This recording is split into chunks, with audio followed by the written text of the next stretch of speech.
couple of stories came across my screen this morning, so I had to title it similar to what we did the other day. The title of the video, Crypto Market Manipulation, Crypto Scam, and Whales, because a new story came across my screen this morning with regards to crypto scams that we just have to go over. So we start a bit later than normal today, but tomorrow we'll be back at 9 a.m. Eastern time. Every single day go live. We talk about crypto, stock market, tech news. But today, right now, we're going to go over what's going on first with a couple of pieces of information with Bitcoin. Look at the charts, look at some of the technicals, as well as what Michael Saylor is saying after that. Moving on, we're going to talk about what's going on in China. China Bitcoin mining crackdown. New information has come out from China, which is pretty surprising, which could have big impacts on the price of Bitcoin over the next couple of months, and it actually is great news. And after that, we're going to go over a couple of things going on in Brazil with the crypto scam. We're going to go over the article that just came across my screen, so we're going to talk about it briefly, but it's about a YouTuber potentially, allegedly having a crypto scam, basically scamming his followers out of millions of dollars. He responded to this saying it wasn't, but we're just going to talk about what I think about this and just go over the basics of the alleged accusations. So pretty interesting stuff. If you guys enjoy this sort of content, please be sure to subscribe. But anyways, let's just get right into it this morning. And we'll put timestamps down below for anyone who's joining us later in the video. Starting off though, crypto market is up slightly this morning, right around 2%. We're at a $1.44 trillion market cap. A couple of key things I want to look at with regards to the numbers. Bitcoin dominance has dropped a bit more. It's at 44.4%. Ethereum dominance has increased. It's at 18.6%. Ethereum has been really leading the way for crypto over the last couple of days, which is a great sign. We're seeing a lot of institutional investors move over to Ethereum versus Bitcoin because of ETH 2.0 upgrades, because of the London hard fork and all of the upgrades taking place to Ethereum. That's making it a lot more attractive to institutional investors who maybe have some energy consumption concerns with regards to crypto. Right now, we're seeing Ethereum well above $2,000 per coin. We're at $2,300 per coin, and this is a pretty good level that we're seeing it at. We have seen it bounce back from being around $1,700 or $1,800 per coin for a couple of days. Now we're seeing it start to get into that new range of between $2,250, $2,150, all the way up to $2,750 channel. We had seen it really consolidate in that channel for about 2 or 3 weeks before we saw it drop off with all the news coming out of China. But now we've seen a push upwards. We've seen about a week and a half where we've had only green candlesticks. And when we're looking at it in terms of the 100-day moving average on the 4-hour chart, which is what we always look at on this channel, it's what we talk about a lot. We look at the 100-day moving average and the 50-day moving average. We have crossed a couple of key levels. We have broken above the 100-day moving average on the 4-hour chart for Ethereum, and we have been able to sustain above this. We broke above it officially on June 30th, but then we dropped right around to the line, and now we've seen it break out and start pushing its way upwards. You can see that we've done this 1 or 2 times in the past, but for the most part, when we see it break above this 100-day moving average and we can see it hold above it, that's a sign that we're entering a bull market. We're seeing the same exact thing happen with Bitcoin. So that was Ethereum's chart, but Bitcoin's doing the same thing. We're at $34,000 for Bitcoin, and we're seeing very similar actions in terms of the 100-day moving average and the 50-day moving average as well. When we're looking at the 100-day moving average for Bitcoin, also looks really good. We saw it break 100-day moving average 4-hour chart. We saw it break above it a couple of times. We saw it break above the 100-day moving average on June 13th. We weren't able to sustain the break above it, but now what we're seeing is that we broke through 100-day moving average on July 3rd. We broke above it, we came back down, consolidated around that level, and now we're holding above it still. So that's a good sign. Yes, before we would see a bull run, we need to see like a clear break, stay above that 100-day moving average for a couple of days. But the good news is that we've tested this a couple of times now, and we've been able to hold above that level. So that's a good sign, not like a sure thing that we're entering a bull market, but it is a very, very good sign. And especially with what's going on with institutions buying more Bitcoin, they purchased over 60,000 Bitcoin just the other day. So between all of that, things are looking really good right now for the crypto world and potentially entering another bull market. The stock ticker symbol on the bottom of the screen looks a little bit messed up. Let's fix that real quick. Let me fix that. Also, if you guys want me to put any new stocks on the bottom on the stock ticker symbol that scrolls across the bottom of the screen, let me know. I'm just getting that fixed real quick because we had a couple of issues. There we go. That should be better.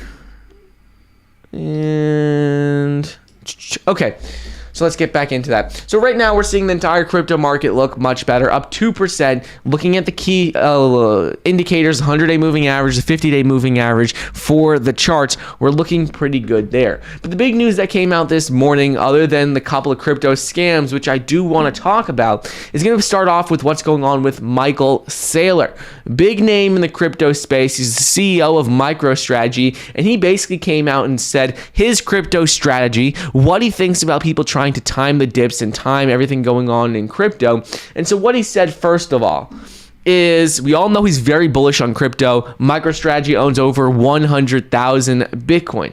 But he said that cryptocurrency's volatility will always hurt those who invest purely to trade. So if you're in Bitcoin for the short term, he says that that could hurt you. He said people that invest in Bitcoin as traders, they don't have the technology view or the macro view. They're always going to be disappointed because of volatility.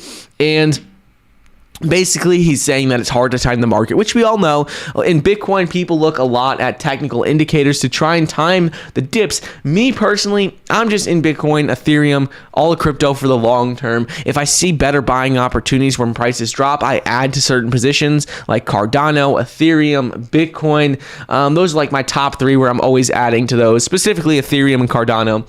Bitcoin, I always have that. But he says, look, if you're on the other end, you have a 10-year technology conviction, 10-year macroeconomic conviction, or you're just looking at the idea behind Bitcoin and crypto, then you could take money that you could hold for 10 years, invest it, and he thinks that you'll definitely see a very, very positive return. He said he's focused on the long term himself because he thinks it's a decade-long trend, maybe even longer. And we know this because right now when we look at the statistics for Bitcoin and Ethereum and crypto in general, only 6% of US people in the US own crypto. 6%. A quarter of US investors own crypto, but it's not going to change overnight. It's going to take time. And also most institutions don't have exposure to Bitcoin or crypto. So it's going to take time. We know this, but that's why he says it's a long-term thing. What I've always said about crypto is I think it's a long-term investment.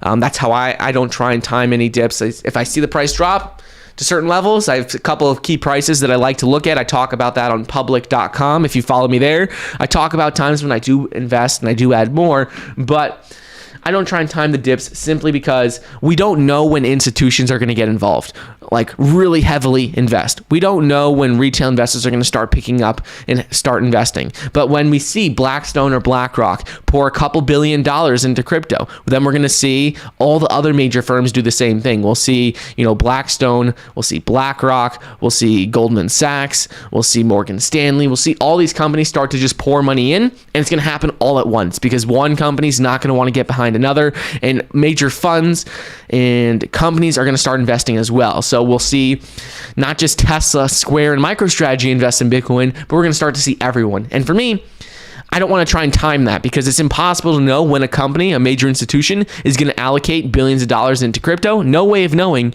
So before that happens, I want to be involved because I don't want to miss out on that opportunity when prices do increase. Same with retail investors. Such a small percentage of retail investors own it. And let's say when Apple comes out with a crypto wallet, it's going to be millions and millions more people are going to have instant access to Bitcoin and crypto to have that on their Apple Wallet, on their iPhone. So I don't want to try and time any of that. I want to be in before the masses get into crypto.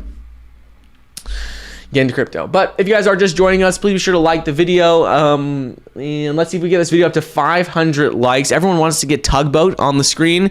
He's my French Bulldog. People have been asking about him. So you know what? If we get the video to 500 likes, we'll bring him out today and you guys can see him.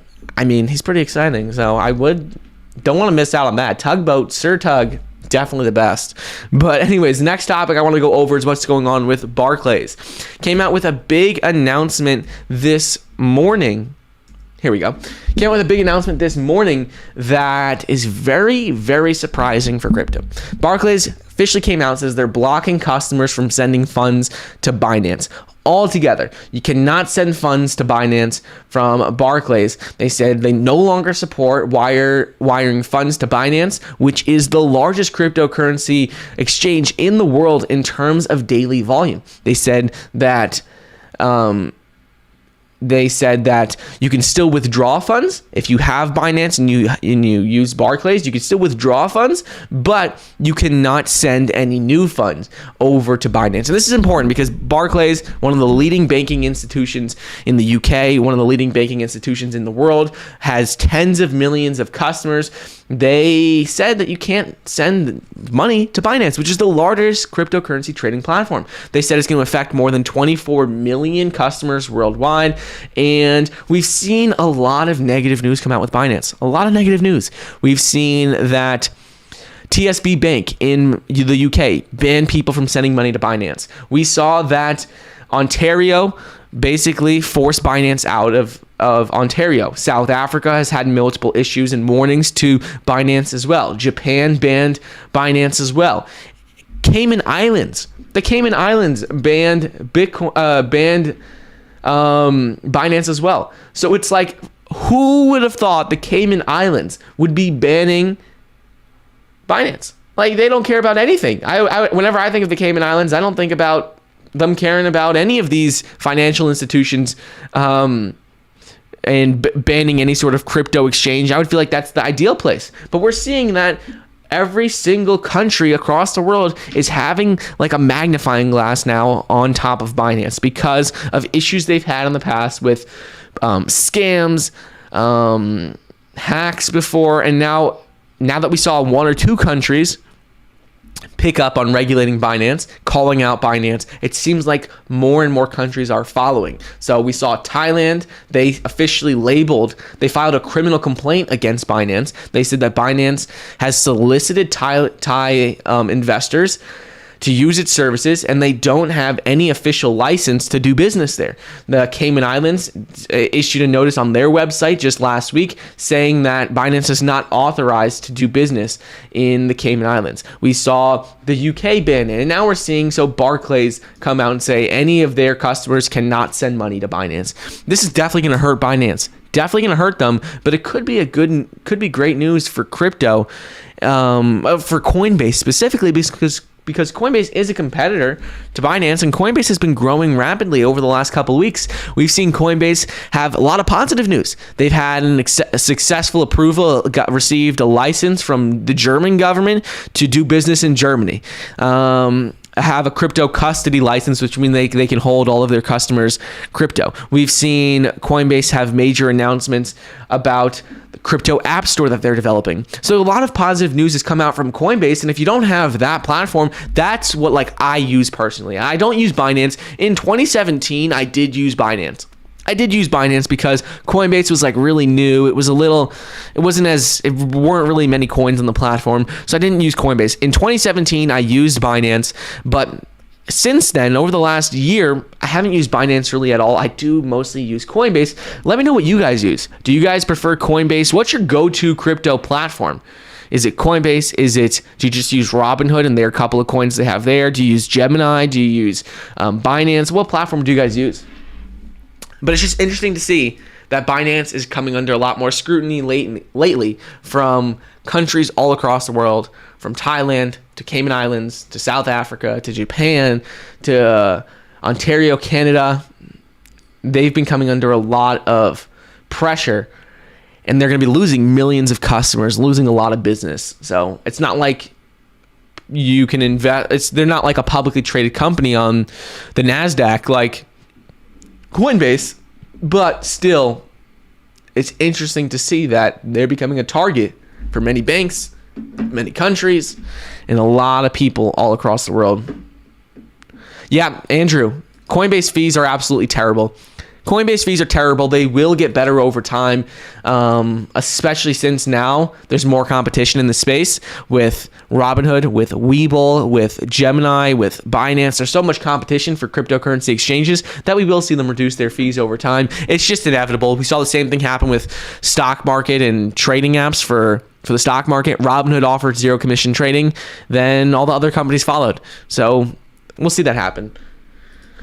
Next up, let's talk about equity strategists, portfolio managers, and top people, CIOs, chief investment officers in the finance space, what they've come out and said about the year-end Bitcoin price predictions recently. So a survey was done just the other day, surveyed by CNBC, about where top portfolio managers, chief investment officers, equity strategists, where all of these top people in the finance world see crypto, see Bitcoin at the end of 2021. Do they see us going into a bull market? Do they see us dropping?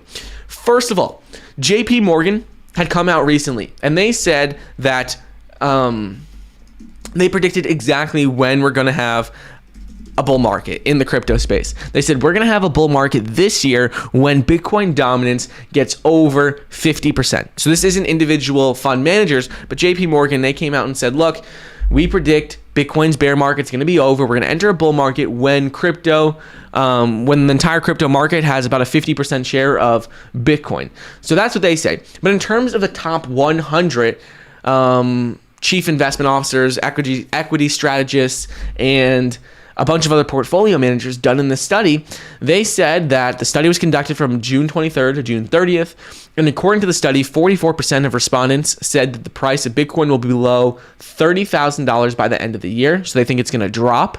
25% of people, of these portfolio managers, said it will be $40,000 by the end of 2021, and 25% said it would be $50,000 by the end of the year. So only a very small percentage, 6%, thought it would be over $60,000 and could reach all-time highs by the end of the year.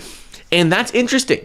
So it makes me think, did they survey people from firms, chief investment officers of firms that don't invest in crypto? Or how is that data dispersed? Because when they say they've surveyed 100 different chief investment officers, equity strategists, and portfolio managers, it makes me think, are these people who have no exposure to crypto? Are these people who work at firms who do not yet invest in crypto? Most likely the answer is yes. Most of these firms and people they're surveying, their business probably doesn't have much exposure to crypto yet, because we're only starting to see right now, like let's say Goldman Sachs start to trade crypto, and major other firms have no exposure to crypto. So while this is what they think, it could be a little biased, and I think it definitely is biased in my opinion, because many of the people don't own crypto. They have been against crypto. They've been in the financial industry for years and they don't understand it. So that's what we typically see. People are in Bitcoin, in crypto. They're pro Bitcoin, they really like it. And they think it's going to do great long term. They think it's going to revolutionize the financial industry, especially with Ethereum and decentralized finance. But then when we see other people who have been in the financial industry for years, they don't like it. They don't understand Bitcoin. And since they don't understand it, they think it's just like a bubble.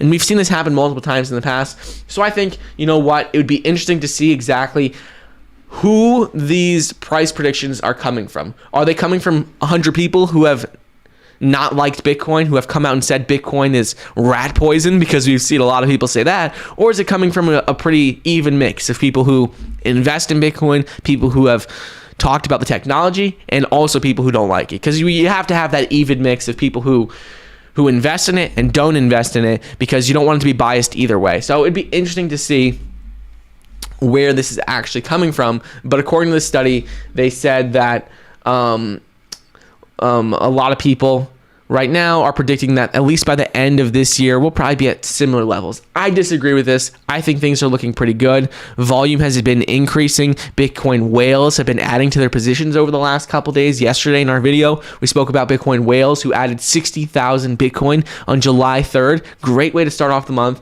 So I think all the trends right now between the 100-day moving average, between Bitcoin whale accounts adding to their position, between institutional investors and hedge funds saying by 2025 they're going to allocate 7% of their portfolios to Bitcoin, I think all of that is a sign that things are looking much better for crypto.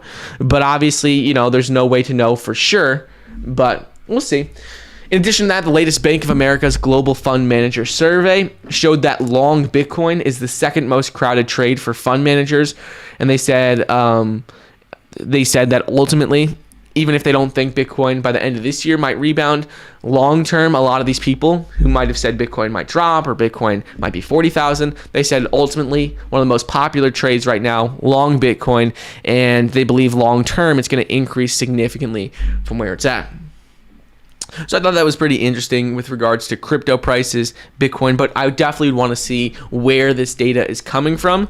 Is it coming from people who own Bitcoin? Is it coming from people who have nothing to do with it? It would just be interesting to see where that is coming from. In addition to this, one thing with Elon Musk came out the other day that a lot of people have been talking about, and I'm trying to pull this up, so here we go.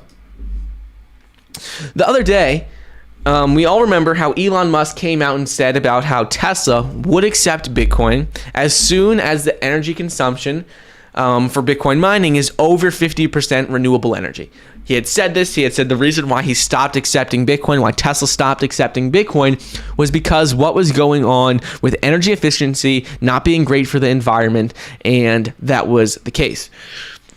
So now what we're seeing is that the Bitcoin Mining Council came out again. They said exactly what's going on. They said right now, according to a study done, a survey on about a third of the crypto mining industry, so about 30% of all crypto miners responded to the survey, and they said that from that data, they were able to find out that 56% of the hash rate used for Bitcoin mining uses sustainable energy resources. It's interesting to see this. Again, this survey, like we talked about with the other one, may be a little bit, it's probably a little biased because these companies saying that they were mining Bitcoin with sustainable energy and sustainable resources only benefits them. It would only hurt them to say that they don't mine with sustainable resources. Because if they say, oh, we mine with, let's say 60% sustainable energy sources, it's going to help them because more institutions are going to want exposure to Bitcoin. Tesla said as soon as it's over 50%, they'll get back into accepting Bitcoin as a form of payment. So remember that two things with this data. It's very exciting that we are seeing a report come out from this Bitcoin Mining Council, because this is the first time ever that we've seen data compiled on the entire crypto world that shows at least a sort of benchmark, at least a sort of idea of where crypto mining is in terms of energy consumption. It's the first time ever that we have seen something like this. But the other thing to keep in mind is that all these companies benefit from saying that they that they use sustainable resources. They benefit from saying that. And also, the other thing with the survey is it only represents 1/3 of Bitcoin miners, and most of these were Western countries, so it doesn't take into account 2/3 of Bitcoin miners, which are in countries that don't really, where they may not be as may not care about energy and sustainability as much as US-based companies do, because right now US-based companies have a lot more regulations in place, a lot more pressure to comply with sustainable energy guidelines than other countries may have. So it's interesting to see that. According to the BMC report, Bitcoin Mining Council report, they said that 32% of the global Bitcoin network responded in this voluntary survey. The other 68% did not respond, but they said based on this, they were able to assume and calculate that 56% of the global Bitcoin mining comes from sustainable resources. Obviously, Elon Musk doesn't buy this, because he had said in a tweet a long time ago, about a month and a half ago, that as soon as Bitcoin mining becomes more energy efficient, there's over 50%, they would use it. So obviously, he doesn't buy this data.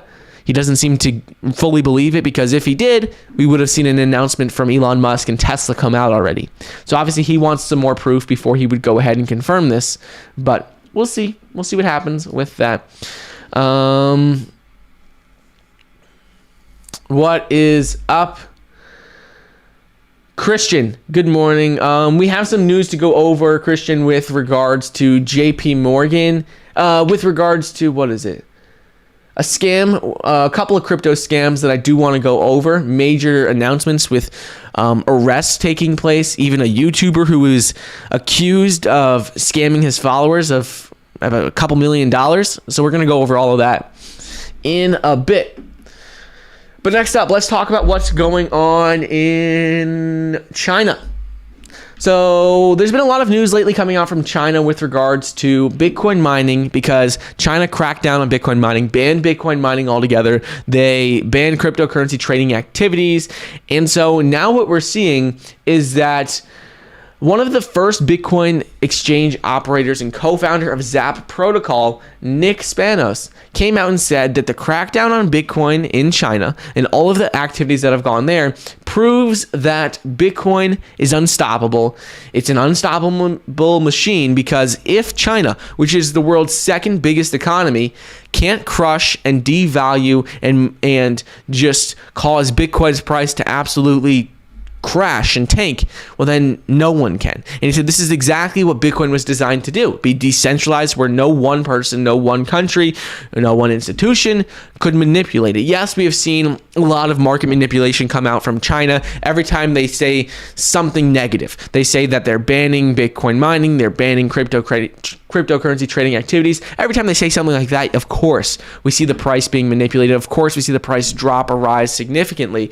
But ultimately, we always see that initial fear come out. Initially, we see the price react and overreact to what comes out from China. Then we see price bounce back and stabilize. For example, with what happened with cryptocurrency mining the other day in China, what we saw is that as soon as they came out with information that they would be banning crypto mining and banning cryptocurrency trading activities, there was an overreaction in the market. We saw the entire market drop significantly, and then what happened was we rebounded really quickly. We dropped to like $29,000 per coin, and as soon as that happened, we bounce back immediately from all the institutional demand and a lot of retail investors' demand from lower prices and getting in at better prices for Bitcoin. So yes, there has been some market manipulation in terms of China, but the bottom line is they weren't able to just completely crush, get rid of, and devalue Bitcoin altogether. It's too big. It's too decentralized. Doesn't matter if you're the second biggest economy in the world.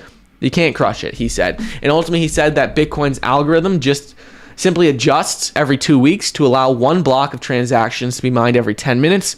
So it's become both easier and more profitable to mine Bitcoin. That's a recipe for enticing more miners back in. So he explained how right now, what we're seeing, and we've talked about this a lot, Bitcoin mining, with everything going on in China, it was supposed to be negative. It was supposed to be negative for Bitcoin mining and Bitcoin and crypto altogether. It was supposed to hurt Bitcoin. But what we saw is that when they banned Bitcoin mining, what happened was more companies are like, like we should get in. We should get into Bitcoin mining because now it's more profitable than ever before. And all the people who got banned and all the companies that got banned from Bitcoin mining in China, they're like, we better move somewhere else fast because now is a great opportunity to be mining Bitcoin. So we've seen this happen, and all these companies and Bitcoin miners are moving to other countries like the US, like to Iran, Russia, Kazakhstan. We're seeing them move to all different places around the world, trying to get set up shop so they can continue mining Bitcoin. For example, we saw Marathon Digital, a cryptocurrency mining firm, Bitcoin mining firm in the US, based in the US and Canada. They had a record-breaking month, the month of June, mined more Bitcoin than they ever have before. And so it's becoming much easier to mine Bitcoin with all of this information and all of this fear coming out of China. It's become much easier because Bitcoin mining the difficulty has been adjusted down. And so become a lot easier and a lot more profitable. So all the people who still have Bitcoin mining capacity, all their machines are still running, they're much more profitable now, and because of that, it's going to entice more people to come into the crypto space.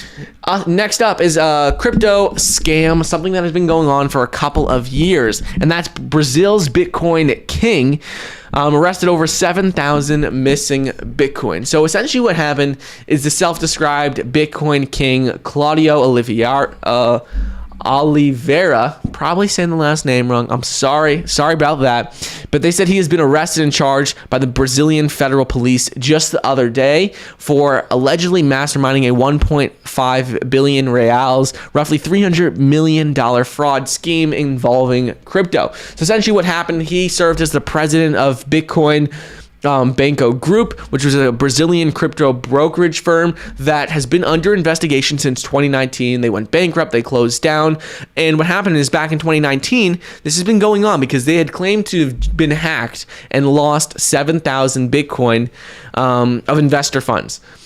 They said they were hacked, but they had failed to provide any real evidence or documentation to support this claim and actually show regulators and investors to prove that they had been hacked. Similar to what happened in South Africa, where the founders of a crypto exchange said that they were hacked, and then they just disappeared with a bunch of funds. So we saw the same thing happen back in 2019. This is something that happens a lot, like has happened in crypto multiple times in the past. But so what happened is now, the person was officially arrested, and they said this has impacted more than 20,000 investors, and the investigation into Bitcoin Banco Group has been dubbed Operation Daemon, and they found that investors' funds had been diverted according to the interests of the criminal organization leader, and they said that a leaked tax return from Oliveira shows, that's the president of this firm, showed that he had claimed 25,000 Bitcoin and 14 Brazilian properties among his assets. So right now he's facing a bunch of bankruptcy crimes, embezzlement crimes, money laundering, and operating a criminal organization in Brazil. And they also found that he may have operated similar schemes in the US and in Europe. So it's just interesting to see that a lot of these people who had gotten away with Bitcoin scams in the past, gotten away with millions, hundreds of millions of dollars. Now, a lot of this is catching up to them. It sometimes takes a couple of years, like what's going on in South Africa. There's two brothers that just disappeared with $2 or $3 billion worth of Bitcoin. They disappeared. But it seems like, you know what, these people end up getting caught for some, it comes to light at some point and they get caught. Right now, they said that this person, Claudio Oliveira, and other members of Bitcoin Banco Group, right now there are 4 temporary arrest warrants, 22 search and seizure warrants, and 1 preventative arrest warrant. So definitely in a lot of trouble there. Hopefully investors get their money back. We hate to see whenever people get scammed out of a lot of money, and it's been happening, you know, quite a bit over the last couple of years with crypto, but eventually there'll be more regulations in place, stuff to protect investors. I'm someone who, I think everyone could agree on this, that no one wants to be scammed out of their money. So if there has to be some sort of system in place to prevent new exchanges from coming out and doing this, or people from creating coins that they just dump everything, I think it's a positive thing, because I don't want people losing money.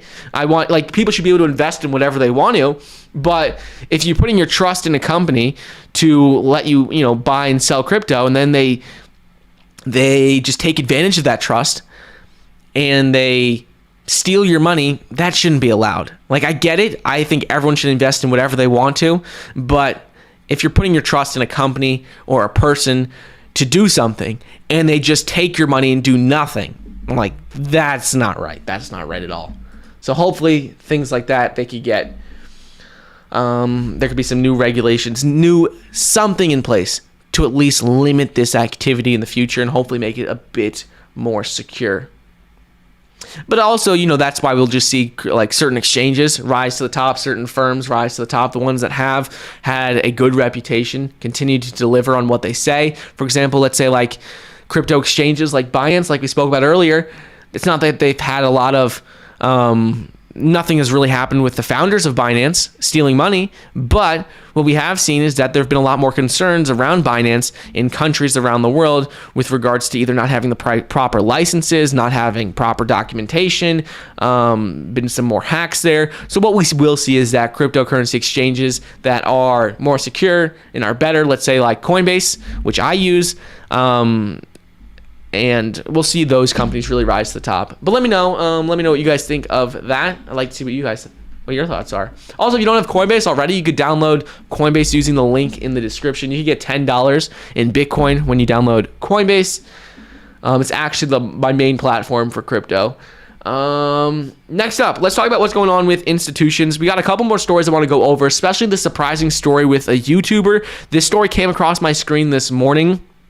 It was about a YouTuber who is being accused of scamming his followers. He has 1.1 million followers on YouTube, and he's being accused right now of scamming them out of millions of dollars. So we're going to go over that. Like I said, this story came across my screen literally 5 minutes before going live. So we're going to talk about it briefly, give you some of the basics, but we're not going to do a deep dive. We'll save that deep dive for another day. I just want to get this information out so you guys can give me your thoughts, and you can let me know what you think as well, and so you can be aware of it. Moving on, let's talk about what's going on with institutional investors. So institutional investors have been picking up how much they've been buying Bitcoin over the last couple of days, and this is very exciting. Over the last couple of days, we have seen Bitcoin and Ethereum inflows increase. On July 3rd, Whale accounts added 60,000 Bitcoin buys. We spoke about this the other day. They added 60,000 Bitcoin to their wallets on July 3rd, 2021. Single day. This was the largest spike we had seen in a couple of weeks in terms of the amount of Bitcoin bought. This is the largest we had seen since early May, when Bitcoin's price was closer to that $50,000, $60,000 per coin range, before we saw the market have a bit of a correction. So what we're seeing is this is a great sign. This is a sign that we could be entering a bull market, because we're seeing whale accounts start picking up. We're seeing like how much they're buying, not just of Bitcoin, but also of Ethereum. We're starting to see that we crossed a key resistance of the 100-day moving average on the 4-hour chart for Bitcoin. So things are looking much better. And according to coinshares.com, they released data the other day in a new report that explained how investors are putting more money back into Bitcoin and Ethereum after a 4-week run of consecutive outflows. We had seen consecutive outflows of Bitcoin and Ethereum over the last 4 weeks. And now they're saying that there were inflows of $63 million from institutions in the week of July 5th. So that's just the other day. That was yesterday. And so they're saying what we're seeing now is $63 million in inflows. And that's the first time in 9 weeks that all crypto assets saw inflows. So like we said, starting to see these big accounts and whale accounts get back into crypto is a great sign. Is a great sign that we are entering a bull market for crypto. It's a great sign, because whenever we start to see the big money players get involved, that's when we saw Bitcoin's price go from 10,000 to 60,000 back in November, and like October, November, December of 2020, about 6-7 months ago. That's when we saw the price really start to take off, is when big money players get involved. Because you got to think about it. Right now, the crypto market cap is at, for the entire crypto market, 1.44 trillion. But if we see companies like MicroStrategy, like Tesla, and then we start to see like big firms get involved, they're throwing around billions of dollars like it's nothing. So if a couple, even if, let's say, a dozen, if 12 firms put in a couple $1 billion, that can add on 10% to the entire crypto market cap, like that, like instantly could be added on. And that's what we're starting to see. Obviously, we're not seeing billions of dollars being poured in just yet, but we are seeing that institutional investors are starting to put money into crypto. First week in the last 9 weeks that we saw all crypto assets have inflows. We had seen record-breaking number of outflows the other week for Bitcoin and Ethereum. So it's nice to see that finally we're seeing a turnaround. We're seeing institutional investors get back involved in not just Bitcoin, but also Ethereum. And according to investment strategist at CoinShares, he said that we believe it's what we're seeing right now, it is due to a slow improvement in sentiment and investors looking to take advantage of low prices to add to positions. We've seen MicroStrategy and Michael Saylor come out and say this as well in the past. So we're seeing this where they're saying, look, especially when Bitcoin's price dropped below 30,000, a lot of people saw that as an opportunity to get in, get involved, and that was very exciting. But now we're seeing a lot more institutions have the same sort of mindset, because we've seen hedge funds in the US come out and say that they are going to allocate 7% of their portfolios into crypto by 2025. They said that that was going to happen. They said that's what they're expecting. So, you know what? They're going to start at some point to do it, and it looks like we're starting to see the trend change, and we're starting to see them do this. We also saw some smaller altcoins saw inflows as well. XRP saw inflows of 1.2 million. Polkadot saw inflows of 2.1 million. Cardano saw only 700,000. So those aren't big numbers at all. But the biggest, the big two, Bitcoin, Ethereum, did see pretty significant numbers in terms of inflows from institutions. And also yesterday from Bitcoin whale accounts, we saw 60,000 Bitcoin purchased in a single day on July 3rd, 2021. So that's looking pretty good right now. If you guys are just joining us, let's see if we can get this video to 500 likes. Helps me out a lot, helps get these videos out to more people. I did go live. I understand I went live a bit late today, but I had a couple more stories I wanted to add to this, so I thought, you know what, we'll keep it at 10 a.m. today. Tomorrow we'll be back at our regular time of 9 a.m. So if you guys can, please be sure to like the video. Let's see if we can get up to 500 likes, and if we do, we'll bring Tugboat out here. Next up, let's talk about a story. Oh, and also, one more thing. Before the end of the video, I also want to talk about a new story, big story for tech world, potentially for crypto, and for retail world, for everything. If anything in business, this is huge, and it's with regards to Amazon, what's going on with Jeff Bezos. This could have big impacts on not only Amazon and the tech world, but also crypto. So we're going to go over all of that towards the end. Next up, let's talk about what's going on with the SEC. We spoke about this yesterday, but a couple of new developments have come out, and that's with regards to Bitcoin, Ethereum ETFs, and the SEC. So first of all, let's go over what happened just the other day, and that is that the SEC came out, SEC Commissioner Hester Pierce, who is labeled the crypto mom. This is a bit of a recap, but important to go over. She came out and said that right now, Bitcoin, Ethereum ETF, crypto ETFs are long overdue. She said that right now, that if they had applied their standards, the standards that they apply to all other assets, to crypto, to Bitcoin, they would have already approved one by now. But they said essentially what's happening is they're being much more strict, and there's a double standard for Bitcoin and Ethereum because a lot of these regulators simply don't understand it. They don't understand it. They don't invest in it. And because they don't understand it, they're making it a lot harder for these products to get improved. But ultimately, she said that the rationale that they've used in the past, such as saying that it's too volatile, such as saying that it promotes illicit and illegal activities, and a couple other things that they've always said, she said that rationale grows weaker every single day. And she said, ultimately, we've been seeing these decisions delayed simply because regulators don't understand Bitcoin. And because they don't understand it, they're like afraid of it, and they're not approving it as fast as they should. But either way, she said, what we're seeing is that right now, institutional investors are getting more and more involved. And what we've seen is a lot of funds have come out in the last couple weeks and said, we have never seen a Bitcoin or Ethereum, like we've never seen one single asset have a dozen applications with the SEC that are all applying for the exact same thing. We've never seen one specific asset have 10 different, like a dozen applications with the SEC and 0 of them being approved, but we are seeing that. And so what they're saying is that, look, and the SEC Commissioner, Hester Pierce, she's saying the same thing, that look, obviously there's institutional demand right now. It is completely, it's 100% clear that there's institutional demand, there's retail investor demand, and that is pretty obvious. So we're seeing right now that she said it's just a matter of time before we're going to see one approved. We saw ARK Invest recently apply for one the other day. We saw Valkyrie Bitcoin ETF, VanEck Bitcoin ETF. We saw a lot of other institutions come out recently and apply for Bitcoin and Ethereum ETFs. And she said it should be a matter of time. We're seeing a lot of these decisions coming up within the next couple of weeks. So we could see one pass as soon as, next 2-3 weeks, but just because there are a lot of decisions that are scheduled, but we've seen in the past they've delayed them. So we'll see what happens. But that will be a big moment for crypto as soon as we do see a Bitcoin or Ethereum ETF pass.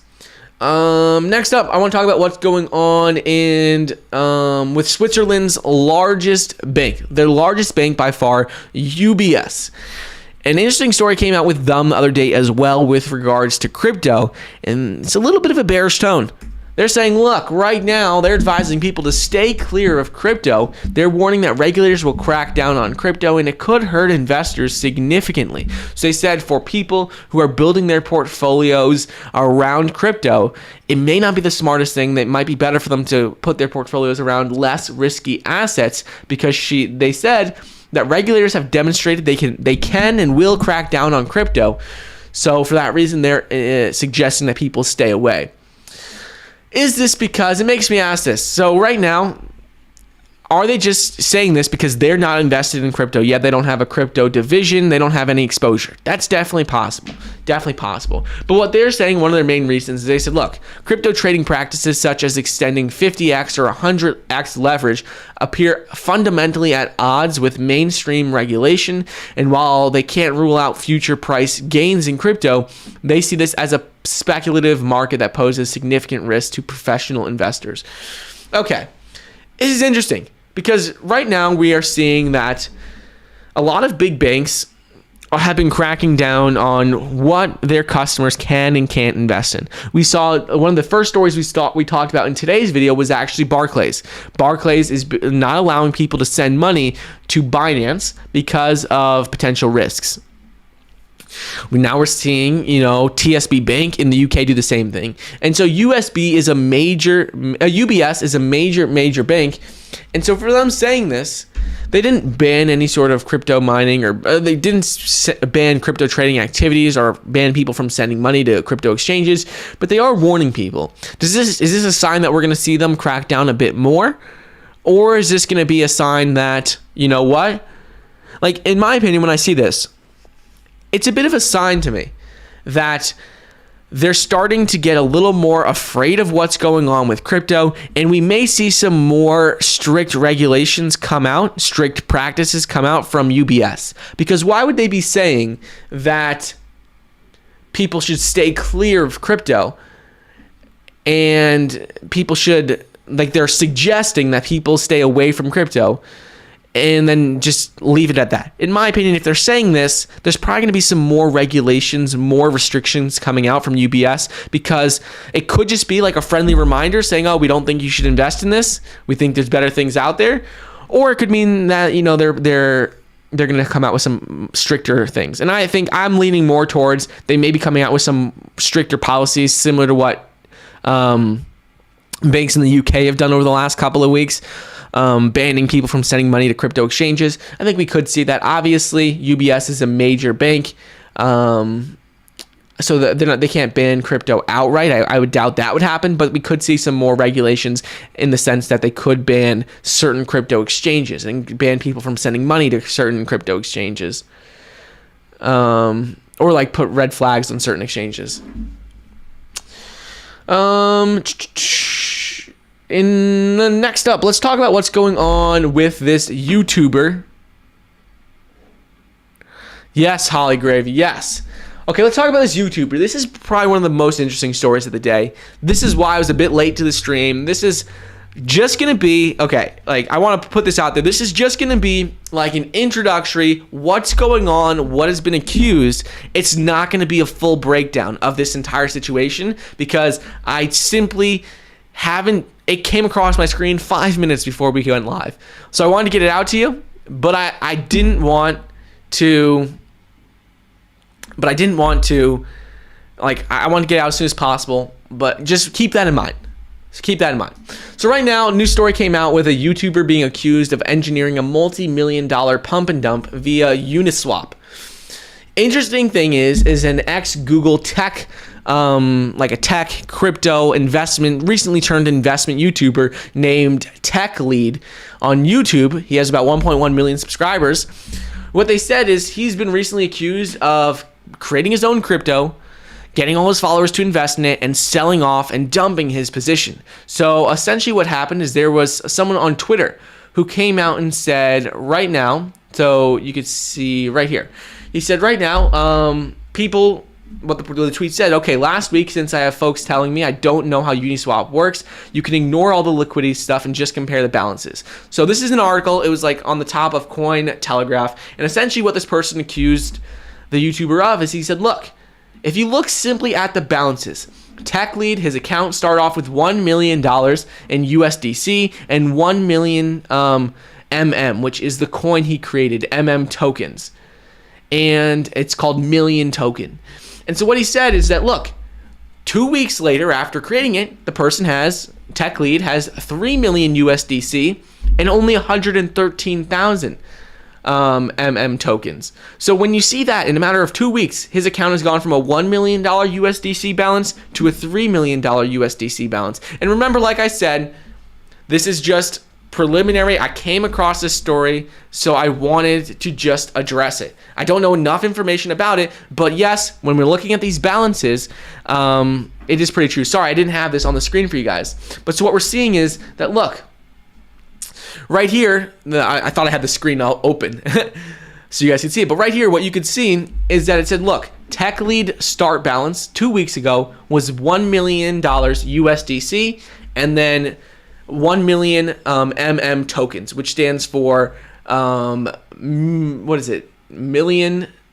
I think the name of the token is Million Token. Yeah, Million Token. He created this the other week. He started off with a 1 million USDC balance and had 1 million tokens. Then 2 weeks later, he had $3 million USDC and only 113,000 tokens. So what this person is claiming is that he simply got all his followers to go invest in this one token that he created, and he sold off $2 million worth in a matter of just a week or two.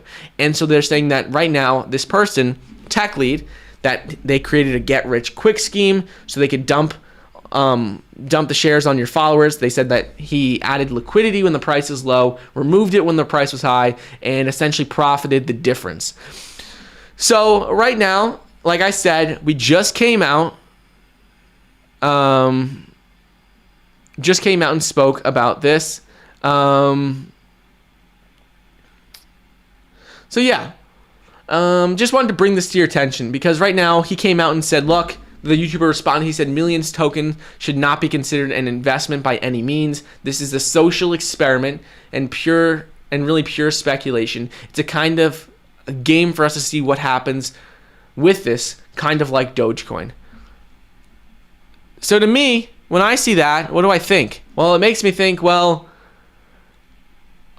I don't understand how it's a game or speculate. Like, I don't understand how it's a game.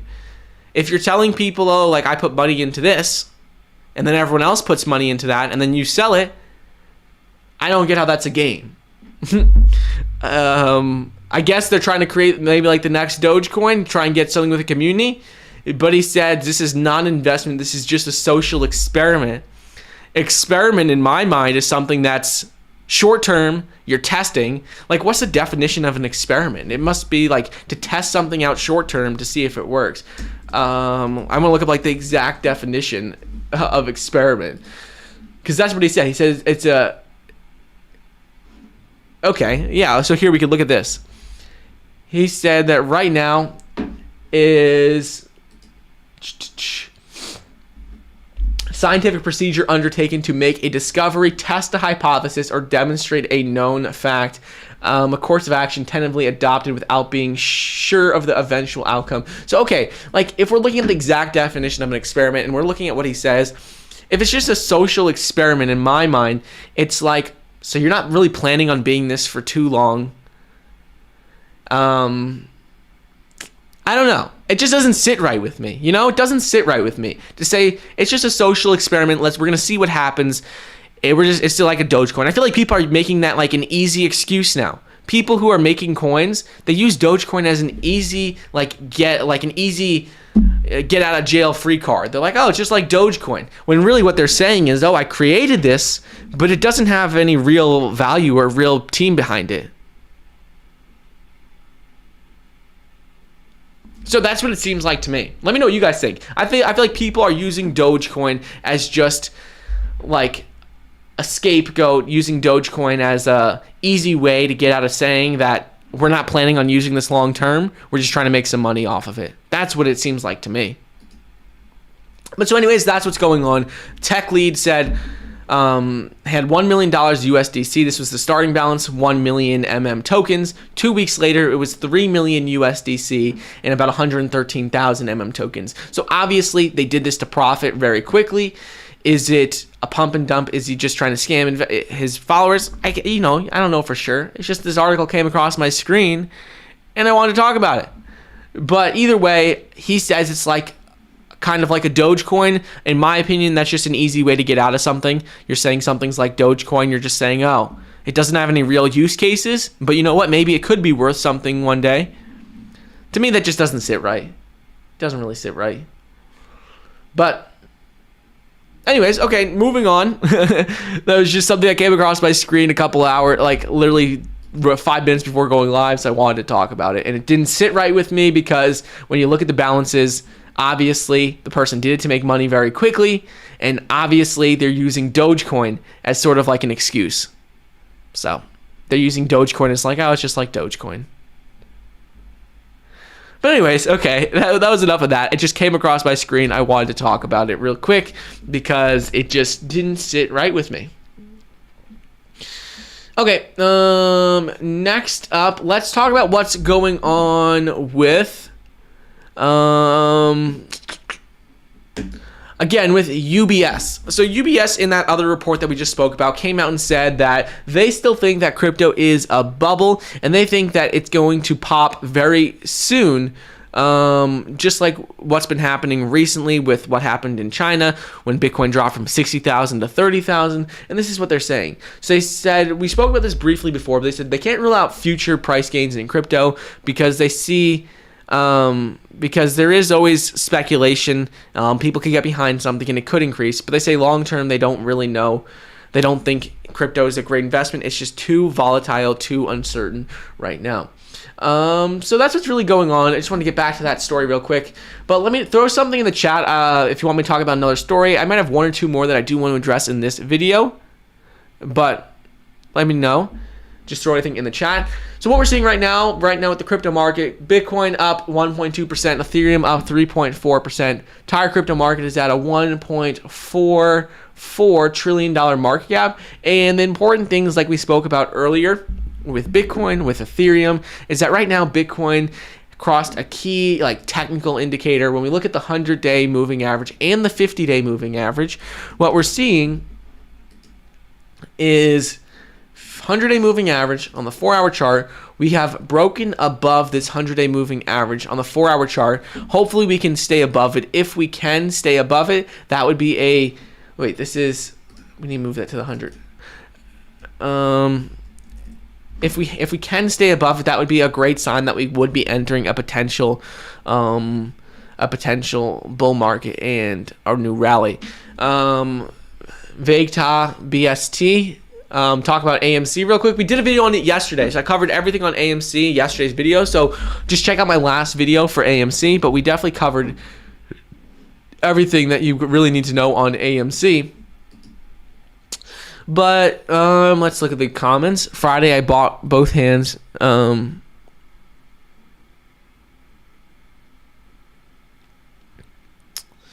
a new stock that my friend talks about a lot called ALIT. No more winter. Groundhog came out.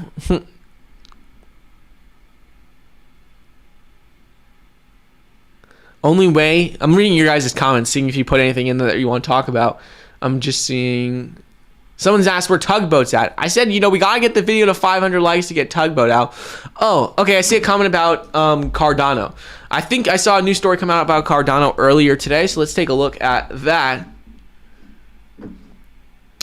Yes, okay, a couple of analysts came out, gave new price predictions on Cardano, giving it a $500 billion market cap, which would put Cardano's price right around $16, $17 per coin. In addition to this, a lot of people are talking about Cardano because of what happened with Grayscale Bitcoin, with Grayscale Trust, because Grayscale Trust,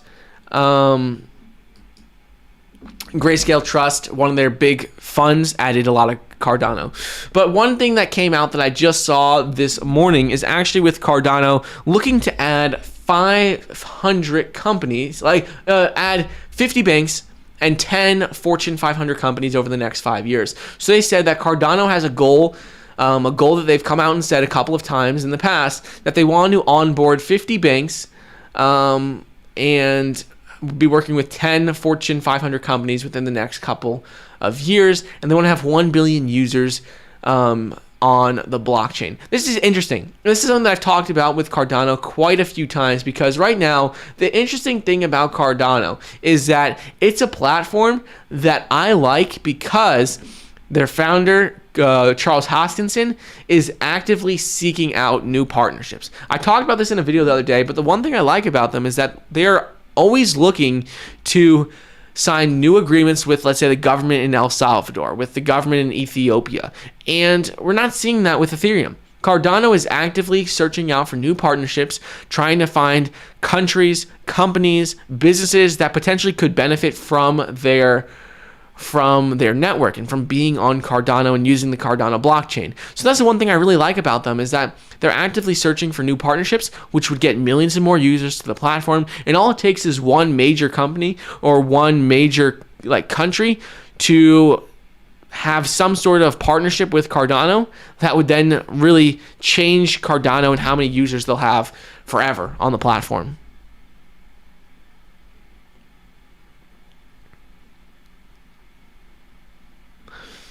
Andrew, yes, sir. But anyways, okay, I feel like that's pretty much it. People are asking a little bit about Shiba Inu. Shiba Inu, in my opinion, you know what? It's just no real world value to Shiba Inu. It's benefiting off of all the hype around Dogecoin. Everyone's trying to be the next Dogecoin. But what we're seeing is that Dogecoin has been able to stay relatively at the same market cap, at about a $30 billion market cap. So if you're investing in Shiba Inu or Baby Doge or any of those, I am not invested in any of those. So just like an FYI, but they are very risky. You can make a lot of money, you can lose a lot of money, but they don't all have the same sort of real world applications as an Ethereum or Cardano. But anyways, that's pretty much it. I think we're going to wrap it up here. Tomorrow we'll go live definitely at 9 a.m. Eastern time. I was a little late this morning. I came across a couple of stories that I wanted to add to the stream, so I didn't want to miss out on those for today. But I hope you guys have a great rest of the day. If you did like the video, please be sure to like, subscribe, and I'll see you guys tomorrow for another episode. And I have a new series coming out on the channel. Maybe should be later today. If not later today, tomorrow. I think you guys are really going to enjoy it. But I hope you guys have